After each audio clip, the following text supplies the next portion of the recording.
여러분, 말도 안 되는 일이 벌어졌습니다. 요즘 전 세계 지하철역에서 소위 서브웨이 푸싱이라 불리는 끔찍한 사고가 늘어나고 있다고 하는데요. 정신질환자나 묻지마 범죄자들이 무고한 시민을 지하철 선로로 밀어버리는 사고입니다. 뉴욕에서만 지난해 30건이 넘는 사망사고가 발생했다고 하니 정말 충격적이지 않나요? 그런데 파리에서도 이런 끔찍한 일이 일어났습니다. 파리의 대표적인 환승역인 샤틀레 레알역에서 단 몇 초 만에 한 가정의 삶이 완전히 무너져 내려버린 것인데요. 파리 교통국은 이 사고를 그저 불행한 사건 중 하나로 치부하려 했습니다. 하지만 그들은 몰랐죠. 이 비극이 100년 된 파리의 지하철 시스템을 완전히 뒤바꿔 놓게 될 거라는 걸요. 더욱 놀라운 것은 변화의 열쇠를 쥐고 있던 나라가 다름 아닌 한국이었다는 사실입니다. 도대체 무슨 일이 있었던 걸까요? 파리의 어둠 속에서 시작된 이 이야기 시작하겠습니다. 시청하기 전에 좋아요와 구독 부탁드립니다. 5월의 따뜻한 저녁이었습니다. 파리 교통국 안전관리실에서 평소처럼 일일 점검 보고서를 검토하던 중이었죠. 문득 창밖을 바라보니 노을이 참 예뻤는데 그때 전화가 왔더군요. 여보, 클레르가 사고를. 아내 소피의 흐느끼는 목소리에 순간 머리가 하얘졌습니다. 귀에서는 이명이 울리고 다리는 후들거렸죠. 샤틀레 레알역으로 달려가는 동안 아침에 있었던 일이 자꾸만 떠올랐어요. 아빠, 내 머리 예쁘지? 엄마가 특별히 따아줬다니까. 출근하기 전 분홍색 리본을 달고 방방 뛰며 좋아하던 클레르의 모습이 눈앞에 아른거렸답니다. 그때만 해도 저는 몰랐습니다. 그 해맑은 미소가 마지막이 될 거라는 걸요. 지하철역에 도착했을 땐 이미 모든 게 끝나 있었어요. 소피는 경찰관들 사이에서 멍하니 앉아 있었고 승강장은 노란 테이프로 둘러쳐져 있었죠. 선로 위에는, 아니, 차마 그곳은 바라볼 수가 없었습니다. CCTV를 확인해 본 결과 정신 이상자로 보이는 남성이 갑자기 아이를, 담당 형사의 말이 귓가에 맴돌았지만 그 뒤로는 들리지 않더군요. 승강장 끝에 서서 스크린 도어가 없는 그 빈 공간만 멍하니 바라보고 있었습니다. 바로 일주일 전 안전관리회의에서 제가 했던 말이 떠올랐어요. 혼잡도가 높은 역부터 스크린 도어 설치가 시급합니다. 특히 샤틀레 레알역은. 하지만 그때 돌아온 대답이라곤 고작 이런 것들 뿐이었죠. 예산이 부족한 상황입니다만 다른 사업이 더 시급하다고 보는데요. 장기 검토 사항으로 분류하도록 하죠. 그 차가운 말들 뒤에 제 딸의 생명이 숨어 있었단 걸 그때는 미처 몰랐답니다. 소피가 들려준 그날의 이야기는 가슴을 찢어놓더군요. 평소처럼 장을 보고 돌아오는 길이었다는데 클레르는 늘 그랬듯 지하철을 기다리며 노래를 흥얼거리고 있었대요. 소피가 잠시 장바구니를 정리하는 그 짧은 순간에 그 사람은 갑자기 나타났어요. 클레르를 보더니 소피는 그 뒤로 말을 잇지 못했습니다. 지하철이 들어오는 소리, 사람들의 비명, 그리고 찾아온 침묵, 모든 게 단 몇 초 만에 일어났다고 하더군요. 파리 교통국 안전관리실 책임자, 그게 제 직함이었습니다. 매일 사고 통계를 검토하고 안전대책을 수립하는 게 제 일이었죠. 15년 동안 이 일을 하면서 수많은 사고 보고서를 봐왔지만 단 한 번도 이런 고통을 상상해 본 적은 없었어요. 그날 밤 집으로 돌아와 클레르의 방 앞에 섰을 때였습니다. 문을 열자 아침에 그리다 만 그림이 눈에 들어왔죠. 가족이 함께 지하철을 타고 있는 그림이었는데 클레르는 항상 지하철 타는 걸 좋아했거든요. 아빠가 일하는 곳이니까 안전한 거 맞지? 예전에 클레르가 저에게 했던 말이 떠올랐습니다. 그때 저는 당연히 그렇다고 세상에서 제일 안전하다고 대답했었죠. 하지만 결국 제가 지키지 못했어요. 안전관리자로서도 아빠로서도 실패했습니다. 클레르의 침대에 걸터앉아 그녀가 좋아하던 토끼 인형을 바라보는데 문득 깨달았습니다. 이제는 달라져야 한다는 걸요. 더 이상 예산이나 검토라는 말 뒤에 숨어서는 안 된다는 걸요. 제 딸은 돌아오지 않겠지만 적어도 다른 아이들만큼은 지켜야 한다는 걸요. 하얀 국화향이 가득한 장례식장입니다. 클레르가 좋아하던 분홍색 리본 대신 하얀 리본으로 묶은 영정사진 앞에 서서 저는 방문객들의 인사를 기계적으로 받고 있었죠. 7살 아이의 장례식이라니 이런 일이 있어서는 안 되는데 말입니다. 삼가 고인의 명복을 빕니다. 파리 교통국 동료들이 검은 양복 차림으로 찾아왔더군요. 그들의 조문 행렬 속에서 폴 르그랑의 모습이 눈에 들어왔습니다. 교통국 재정 담당자로 한 달 전 제가 스크린도어 설치를 건의했을 때 예산 부족을 이유로 반대했던 바로 그 사람이었죠. 안타까운 일입니다. 장 마르셀 씨. 그가 기계적으로 말하는데 문득 화가 치밀어 올랐어요. 하지만 장례식장이니 참아야겠다고 생각했습니다. 그때 그의 다음 말이 귓가를 파고들었답니다. 하지만 이런 일은 어쩔 수 없이 발생하는 법이지요. 지하철 시스템은 완벽할 수 없으니까요. 순간 주먹이 떨렸습니다. 어쩔 수 없다고요? 완벽할 수 없다고요? 그러고 보니 RATP 대변인도 언론과의 인터뷰에서 비슷한 말을 했더군요. 불행한 사고였지만 우리의 시스템은 적절하게 운영되고 있습니다. 스크린도어 설치에는 막대한 비용이 들어 현실적으로 어렵다는 점을 이해해 주시기 바랍니다. 소피는 그 인터뷰를 보다가 텔레비전을 꺼버렸었죠. 적절하게 운영된다고요? 제 딸이 목숨을 잃었는데도 말입니다. 장례식장 한켠에서는 클레르의 친구들이 울고 있었습니다. 발레 학원에서 함께 춤추던 아이들이에요. 매주 토요일이면 클레르는 그 아이들과 함께 춤추는 걸 그렇게 좋아했었는데 이제 그 웃음소리를 다시는 들을 수 없다는 게 실감이 나지 않았습니다. 여보, 물 한 잔 마셔요. 소피가 조심스레 다가와 말을 건넸습니다. 사고 이후 처음으로 그녀가 제게 건넨 말이었죠. 그동안은 그저 멍하니 침묵만 지켰거든요. 소피의 눈가는 퉁퉁 부어 있었고 핏기 없는 얼굴이 제 가슴을 더욱 아프게 했답니다. 장례식장 밖에서는 취재진들이 몰려와 있었어요. 파리 지하철 안전 불감증이 부른 참사, 7살 소녀의 죽음, 책임은 누구에게? 그들이 들고 있는 플래카드의 문구가 눈에 들어왔습니다. 그때였어요. 교통부 장관이 조문을 왔다는 소식이 들려왔죠. 비서관들이 분주히 움직이더니 이내 장관이 검은 양복 차림으로 들어섰습니다. 마르셀 씨, 깊은 애도를 표합니다. 정부에서도 이번 사고를 매우 안타깝게 생각하고 있습니다. 형식적인 위로의 말들이었죠. 하지만 그의 다음 말에 저는 귀를 의심할 수밖에 없었습니다. 다만 스크린도어 설치는 신중히 검토해야 할 사항입니다. 현재 파리 메트로의 재정 상황상 더 이상 듣고 싶지 않았습니다. 클레르의 영정사진을 바라보며 마음속으로 다짐했어요. 이대로는 안 된다고, 무언가 바뀌어야 한다고. 제 딸은 돌아오지 않겠지만 앞으로 똑같은 비극이 반복되어서는 안 된다고 말이죠. 장례식이 끝나갈 무렵 한 노인이 다가왔습니다. 지팡이를 짚고 계신 할아버지였는데 알고 보니 3년 전 손자를 같은 역에서 잃으신 분이더군요. 마르셀 씨, 당신은 교통국 안전관리실 책임자라고 들었소. 부디 우리의 아이들이 더는 희생되지 않게 해주시오. 그 말씀에 고개를 들어보니 할아버지의 눈가에 눈물이 맺혀 있었습니다. 그제야 깨달았어요. 이건 단순히 제 가족만의 아픔이 아니라는 걸요. 수많은 사람들이 같은 고통을 겪어왔다는 사실을요.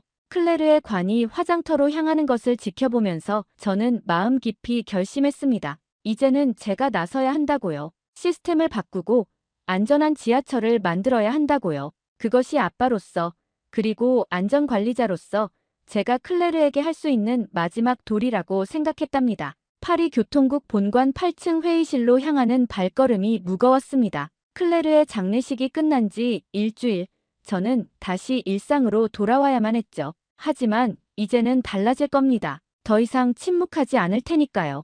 회의실 문을 열자 익숙한 얼굴들이 보이더군요. 15년간 매주 보아온 동료들이지만 오늘따라 그들의 표정이 낯설게 느껴졌습니다. 모두들 제 얼굴을 슬쩍 보다가 시선을 피하는 게 역력했어요. 자, 그럼 오늘 안건을 시작하도록 하겠습니다. 에마뉘엘 베르트랑이 회의를 시작했습니다. 시장실 교통정책 보좌관인 그는 늘 그랬듯 형식적인 미소를 띠고 있었죠. 첫 번째 안건은 장 마르셀 씨가 제출한 스크린도어 설치 계획안이군요. 베르트랑의 말에 회의실이 갑자기 조용해졌습니다. 저는 천천히 자료를 펼쳤어요. 밤을 새워가며 준비한 자료였답니다. 지난 5년간 파리 지하철에서 발생한 선로 추락 사고는 총 127건입니다. 그중 29건이 사망사고였고 최근에는 폴 르그랑이 갑자기 제 말을 자르더군요. 장 마르셀 씨, 당신 딸의 사고는 안타깝습니다만 개인적인 감정을 업무에 들고 오는 건 적절치 않아 보이는데요.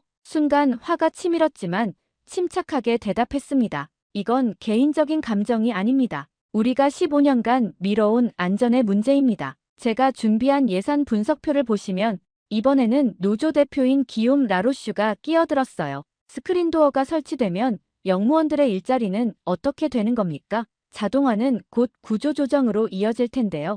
한숨이 나왔습니다. 안전과 일자리가 왜 대립되어야 하는 걸까요? 하지만 이내 마음을 다잡았죠. 라로슈 씨, 오히려 새로운 일자리가 생길 겁니다. 시스템 관리자, 정비사, 안전요원.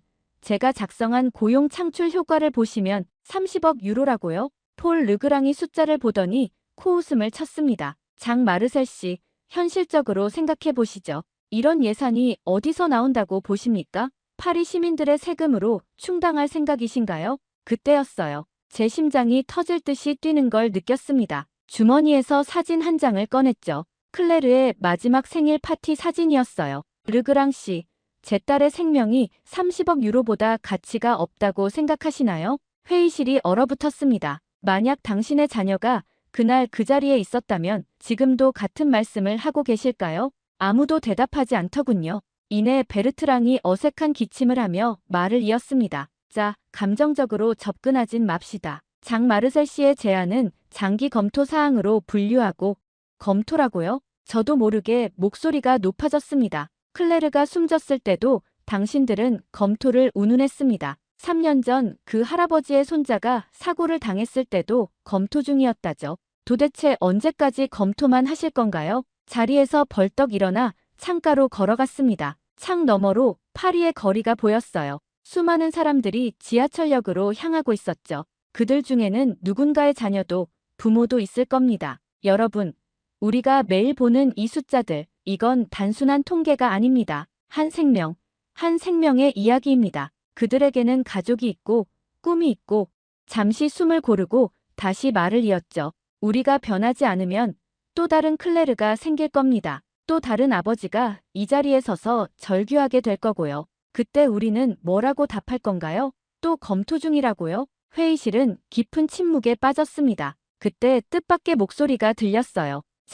제 생각에는 장마르셀 씨 말씀이 일리가 있습니다. 고개를 돌려보니 평소에는 조용히 있던 다비드 박이었습니다. 한국계 프랑스인인 그는 이례적으로 발언을 시작하더군요. 실은 제가 지난해 한국에 출장을 다녀왔습니다. 그곳의 지하철은 우리가 한번 진지하게 살펴볼 필요가 있을 것 같습니다. 회의는 결국 아무 결정도 내리지 못한 채 끝났습니다. 하지만 저는 알 수 있었어요. 작은 변화가 시작되고 있다는 걸요. 그리고 다비드 박의 말에서 희미한 희망도 보였죠. 한국이라 문득 궁금해졌습니다. 그들은 어떻게 이 문제를 해결했을까요? 샤를 드골 공항으로 향하는 차 안에서 태블릿을 들여다보고 있었습니다. 화면 속에는 서울 지하철 안전 시스템에 대한 자료들이 가득했죠. 다비드 박이 건네준 자료들을 밤새 검토하면서 놀라움을 금치 못했답니다. 스크린도어 설치율 90%, AI 기반 위험 감지 시스템,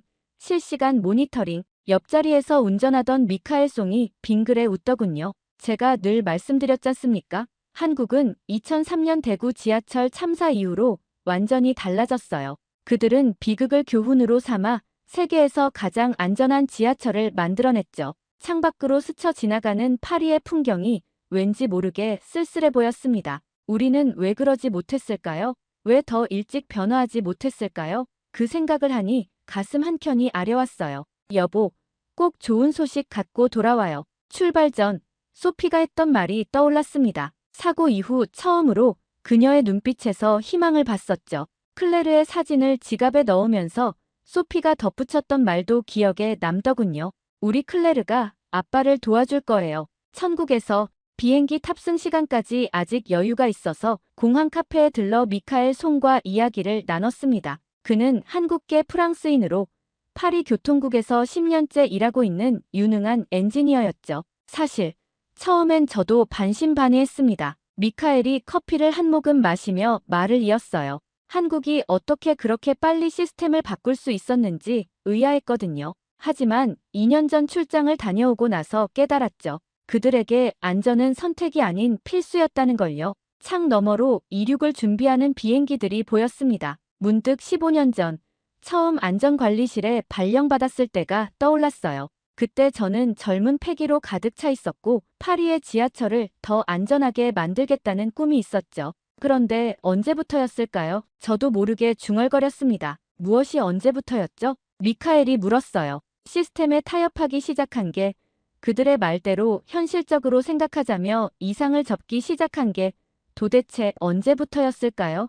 잠시 침묵이 흘렀습니다. 미카엘은 그저 따뜻한 눈빛으로 저를 바라보더군요. 비행기에 오르고 나서야 알았습니다. 제가 얼마나 지쳐 있었는지를. 매일 같은 회의실에서 같은 사람들과 같은 변명들을 주고받으며 그러다 보니 어느새 저조차도 변화가 불가능하다고 체념하고 있었던 거죠. 이륙하는 비행기 안에서 노트북을 펼쳤습니다. 화면에는 한국 지하철 시스템에 대한 자료들이 가득했어요. 그 중에서도 특히 눈길을 끄는 건 실시간 위험 감지 시스템이었죠. 인공지능이 승객의 움직임을 실시간으로 분석해서 위험 상황을 예측한다. 저도 모르게 감탄이 나왔습니다. 그때 옆자리에 미카엘이 태블릿 하나를 건네주었어요. 이것 좀 보세요. 화면에는 한 뉴스 영상이 재생되고 있었습니다. 서울의 한 지하철역에서 어린아이가 선로 쪽으로 비틀거리는 순간 즉시 스크린도어가 작동하고 역무원이 달려오는 장면이었죠.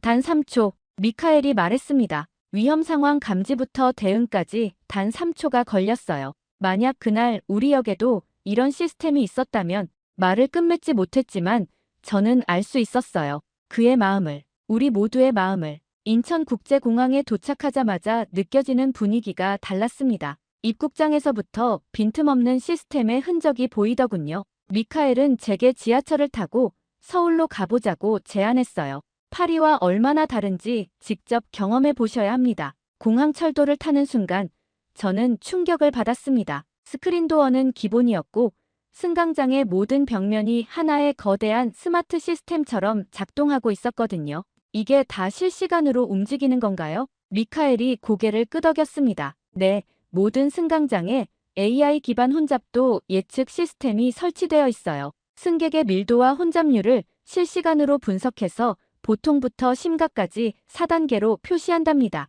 정확도가 무려 90% 이상이라고 하더군요. 홍대 입구역에 도착했을 때는 더 놀라운 광경이 기다리고 있었습니다. 투명 스크린을 통해 13개 국어로 실시간 통역이 이루어지고 있었죠. 그것도 시끄러운 역사 안에서 정확하게 말이에요. 파리 메트로의 관광객 안내 시스템과는 차원이 다르군요.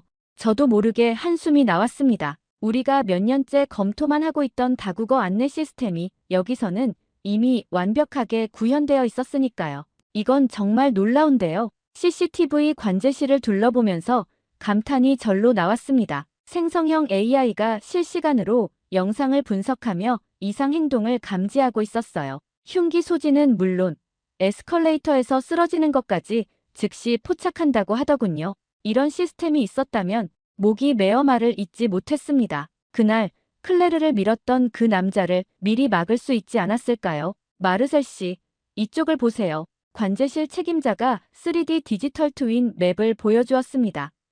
역사 전체가 실시간으로 3D 모델링되어 있었고 모든 동선이 한눈에 들어왔어요.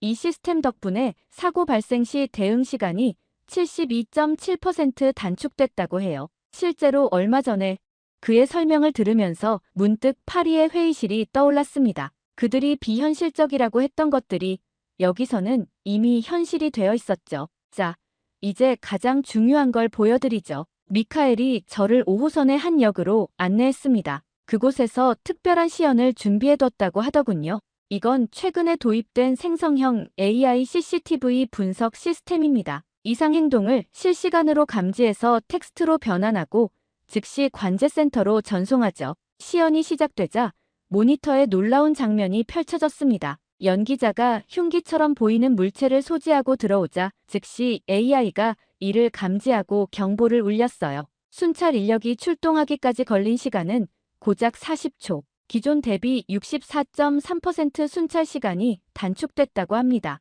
2023년 신당역 사고 이후 이런 예방 시스템 도입이 더욱 가속화됐죠. 저는 한동안 말을 잇지 못했습니다. 이것이 바로 진정한 안전이구나. 돈 때문에, 관성 때문에 미루고 미뤄왔던 것들이 여기서는 이미 완성되어 있었어요. 그날 저녁 호텔방에서 노트북을 펼쳤습니다. 화면에는 서울 지하철의 스마트 스테이션 계획이 떠 있었어요. 2026년까지 1호선에서 8호선까지 276개 전역에 이 시스템을 구축한다는 내용이었죠.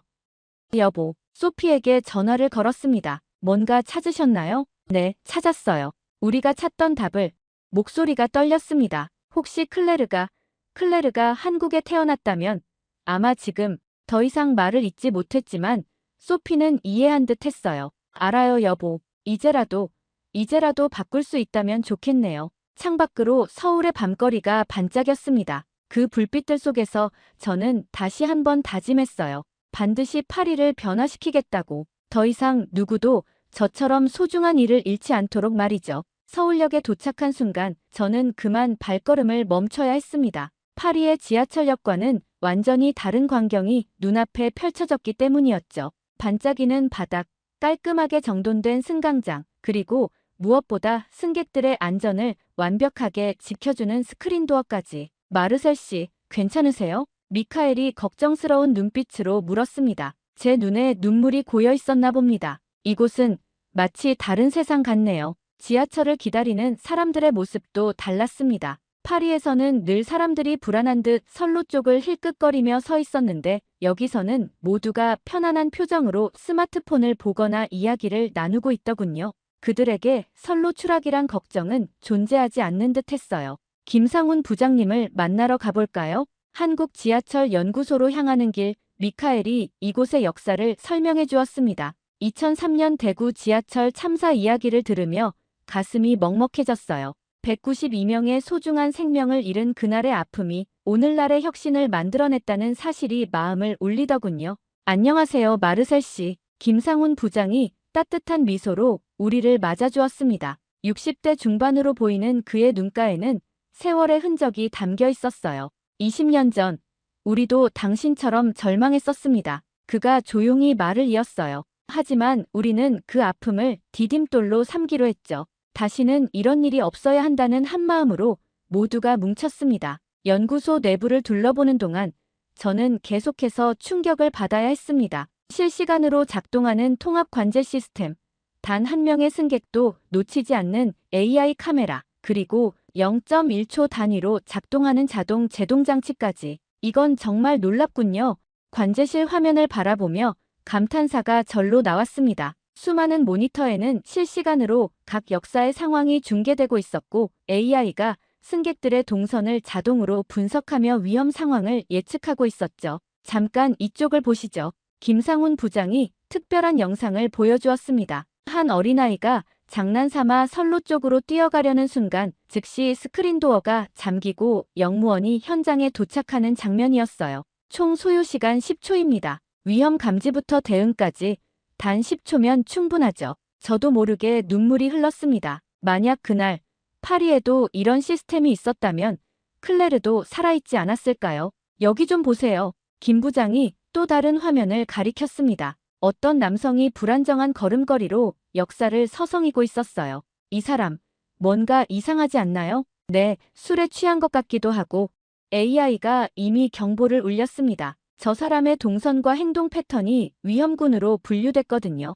보세요. 화면 속에서 영무원 2명이 재빨리 나타나 그 남성에게 다가갔습니다. 부축을 해서 벤치에 앉히고 물을 건네주더군요. 우리는 사고가 일어난 후 대응하는 것이 아니라 일어나기 전에 막는 것을 목표로 합니다. 그의 말에 깊이 고개를 끄덕였습니다. 이것이야말로 진정한 안전 시스템이구나. 돈이 아닌 생명을 최우선으로 하는 철학이 이런 결과를 만들어낸 거겠죠. 자, 이제 저희가 준비한 깜짝 시연을 보여드리겠습니다. 우리는 실제 지하철 승강장으로 이동했습니다. 그곳에서 특별한 실험이 준비되어 있었더군요. 마네킹을 이용해 다양한 위험 상황을 연출하고 시스템이 어떻게 대응하는지 직접 보여준다는 거였어요. 먼저 홀로 남은 아이가 선로 쪽으로 접근하는 상황입니다. 마네킹이 움직이기 시작했고 즉시 스피커에서 차분한 음성이 흘러나왔습니다. 어린이 보호자께서는 즉시 아이를 살펴봐 주시기 바랍니다. 동시에 영무원이 현장에 도착했죠.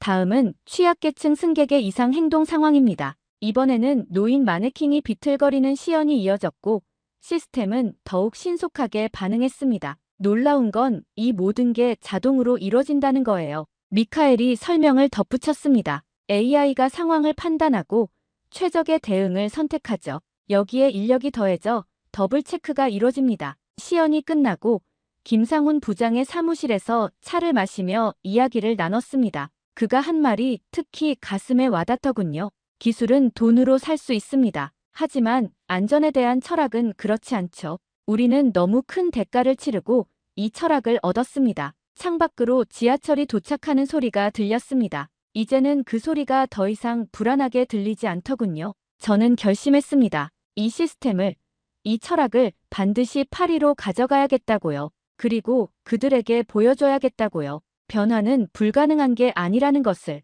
우리도 할 수 있다는 것을요. 파리 샤를 드골 공항에 도착하자마자 모든 것이 달라 보였습니다. 한국에서 본 것들이 머릿속을 가득 채우고 있었기 때문이겠죠. 공항 철도를 타고 파리 시내로 향하는 동안 미카엘과 나눴던 대화가 떠올랐어요. 이제 진짜 싸움이 시작되는 겁니다. 그의 말이 맞았습니다. 변화를 만들어내는 일은 결코 쉽지 않을 테니까요. 하지만 이제 저에겐 무기가 있었죠. 바로 한국에서 가져온 구체적인 증거들이었답니다. 파리 교통국 본관으로 들어서는데 로비에서 폴 르그랑과 마주쳤습니다. 그는 여전히 차가운 미소를 띠고 있었죠. 오, 동양에서 무슨 선물을 가져오셨나요? 그의 비꼬는 말투가 이제는 그리 신경 쓰이지 않더군요. 오히려 이런 생각이 들었습니다. 당신도 곧 변화의 필요성을 깨닫게 될 거예요.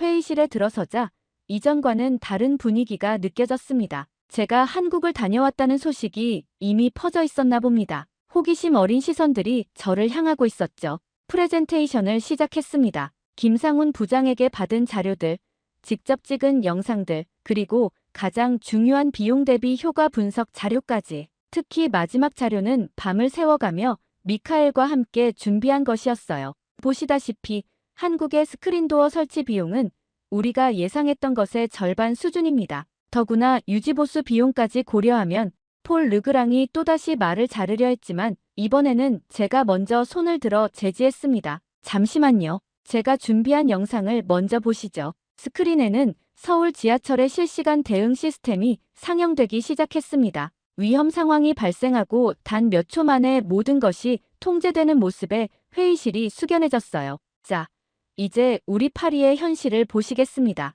다음 영상은 제가 직접 찍은 파리 지하철역들의 모습이었습니다. 불안하게 서 있는 승객들, 헐거운 안전봉, 고장난 CCTV들, 너무나 익숙한 광경들이 이제는 낯설게 느껴지더군요. 여러분, 우리가 시민의 안전을 위해 존재하는 조직 아닙니까? 목소리를 높였습니다. 한국은 대구 지하철 참사 이후 모든 걸 바꿨습니다. 우리는 제 딸이 죽고 나서도 여전히 검토 중이라는 말만 반복하고 있고요.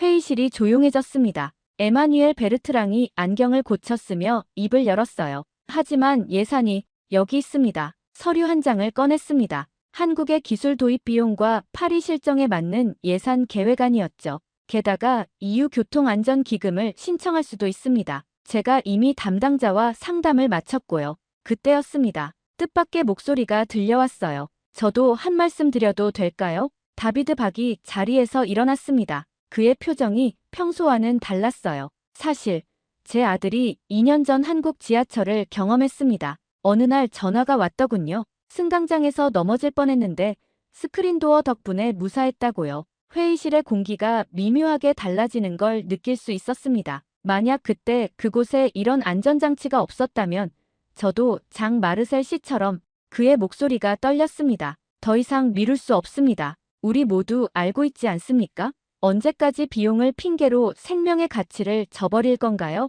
놀랍게도 기욤 라로슈마저 고개를 끄덕였습니다. 그가 노조 대표들과 잠시 의논하더니 말했죠. 일자리 문제만 보장된다면 노조도 이 계획에 동의하겠습니다. 마지막으로 폴 르그랑이 한숨을 쉬었습니다. 좋습니다. 시범사업으로 리용역부터 시작해보죠. 승리의 순간이었습니다. 하지만 이게 끝이 아니란 걸 알고 있었죠. 이제 겨우 시작일 뿐이니까요. 회의가 끝나고 사무실로 돌아와 창밖을 바라봤습니다. 파리의 하늘은 여전히 같은 모습이었지만 무언가가 달라져 있었어요. 그건 아마도 희망이었을 겁니다. 휴대폰을 꺼내 소피에게 전화를 걸었습니다. 여보, 됐어요. 드디어 해냈어요. 수화기 너머로 소피의 흐느낌이 들려왔습니다. 우리 클레르가 보고 있을까요? 네, 분명히 보고 있을 거예요.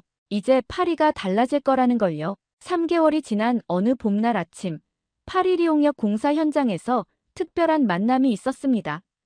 김상훈 부장을 비롯한 한국 기술진들과 함께 첫 번째 스크린도어 설치 구역을 점검하는 자리였죠. 이제 겨우 시작이지만 정말 기대가 됩니다. 김상훈 부장의 말에 고개를 끄덕였습니다. 물론 아직 갈 길이 멉니다. 전체 공사 기간만 3년, 총 설치 비용도 30억 유로에 달하죠. 하지만 EU 교통안전기금의 지원이 확정되었고 시민들의 서명도 50만 건을 넘어섰다고 합니다. 여보, 저기 보세요. 소피가 공사 현장 한켠을 가리켰습니다. 첫 시범 구간에 설치될 스크린도어의 프레임이 세워지고 있었어요. 6년 만에 처음으로 소피가 지하철역에 발을 들인 날이기도 했죠. 클레르가 보고 있을까요? 소피의 목소리가 떨렸습니다. 저는 그녀의 손을 꼭 잡아주었어요. 테스트 모니터에는 AI 안전 관제 시스템의 시연 영상이 돌아가고 있었습니다. 위험 상황을 실시간으로 감지하고 3초 안에 대응하는 모습이 마치 마법처럼 느껴지더군요. 처음에는 반대가 심했는데 이제는 다들 기대하고 있어요. 폴 르그랑이 다가와 말을 건넸습니다. 그도 많이 달라져 있었죠. 최근 손주를 본 뒤로 안전에 대한 생각이 완전히 바뀌었다고 하더군요. 2027년까지 모든 역사의 설치가 완료되면 파리도 서울처럼 달라질 수 있을까요? 미카엘의 질문에 김상훈 부장이 미소를 지었습니다. 아니요. 파리만의 방식으로 더 안전한 지하철을 만들 수 있을 겁니다. 우리가 그랬듯이요. 창밖으로 파리의 아침이 밝아오고 있었습니다. 공사장 가림막 너머로 첫 전동차가 들어오는 소리가 들렸어요. 아직은 스크린도어 없는 승강장이지만 곧 이곳도 달라질 겁니다. 지하철 의자에 앉아 창밖을 바라보며 문득 마음속의 말을 꺼내고 싶어졌습니다. 대구 지하철 참사 유가족 여러분, 저는 비로소 알게 되었습니다. 여러분의 눈물이 헛되지 않았다는 것을요. 그 아픔을 딛고 일어나 만들어낸 변화가 지금 이 순간에도 전 세계의 생명들을 구하고 있다는 것을요. 파리의 모든 시민들을 대신해 진심으로 감사드립니다. 그리고 대한민국 국민 여러분, 한때 우리는 아시아의 작은 나라라고만 생각했습니다. 하지만 이제는 압니다. 여러분은 단순한 기술의 수출을 넘어 생명을 향한 진심과 변화를 향한 용기를 전 세계에 보여주었습니다. 여러분은 우리의 스승이 되었고 희망이 되었습니다. 이제 파리의 변화가 시작되었습니다. 비록 천천히 하지만 확실하게 나아가고 있죠. 더 이상 어떤 클레르도 어떤 가족도 우리가 겪은 아픔을 겪지 않을 그날을 향해서요. 대한민국이 보여준 그 빛나는 희망이 이제는 전 세계를 환하게 비추고 있었으니까요. 여러분, 오늘 사연 어떠셨나요? 한 아버지의 가슴 아픈 이야기가 어떻게 파리의 지하철을 변화시켰는지, 그리고 그 과정에서 우리나라가 얼마나 큰 역할을 했는지 보셨죠? 특히 대구 지하철 참사를 딛고 일어나 이제는 세계를 선도하는 기술 강국이 된